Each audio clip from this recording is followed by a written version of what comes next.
Владата на Република Македонија и парламентарното мнозинство, прекрашувајќи го уставот, деловникот, законите и процедурите, сакаат да протуркаат антидржавен и антиуставен договор кој е во спротивност со интересите на граѓаните на оваа земја.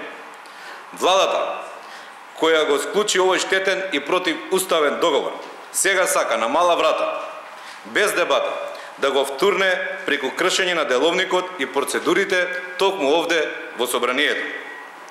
Ако овој договор е толку добар за Република Македонија, зошто тогаш владата и парламентарното мнозинство бегаат од дебата, грубо кршејќи ги сите процедури? Ваквото однесување представува продолжување на самоволното и шверцерско однесување на власта, каде преседаните стануваат пракса, а кршењето на уставот, деловникот и законите секојдневие. Ова е трет пат, трет случај на грубо непочитување на процедурите. Прво, со изборот на Талат Џафери за така наречен председател на собранието, потоа со законот за двојазичност и сега со договорот со Грција. Ратификацијата на меѓународни договори никогаш досега не се разгледувала во Комисијата за европски прашања, туку во Комисијата за надворешна политика. Пример за тоа, е договорот со Бугарија, кој што се разгледуваше во Комисијата за надворешни работи. Зошто тој договор е поразличен од овој договор? Секогаш кога власта сака нешто да протурка на мала врата, ги крши процедурите. Имаме кршење на деловникот и членот 135, каде точно се пропишува употребата на европското знаменце. Имаме кршење на член 118 став 4 од деловникот на собранието, кој што предвидува дека со одлука за основање на работни тела и анкетните комисии се утврдува делокругот за работа и бројот на членови.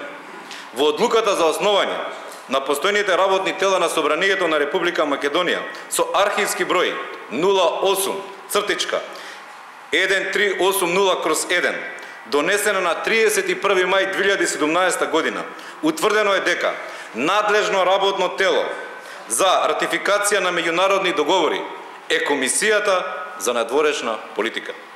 Власта и парламентарното мнозинство, заобиколувајќи Комисијата за надворешни работи, избегаа од дебата за овој капитулантски договор. Власта на Зоран Заев на овој начин не сака да ги слушне критиките од јавноста.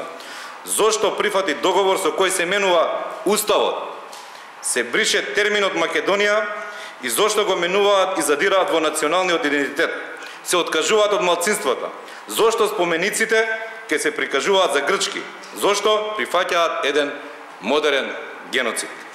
И самиот Зоран Заев призна дека овој договор не е добар договор. За подпишување на ваквиот договор и негово противуставно и противделовничко спроведување во собранието на Република Македонија ќе има соодветна одговорност. Ние за ваквиот противуставен договор ќе побараме и толкување од Венецијанската комисија за утврдување на правната природа на истиот договор.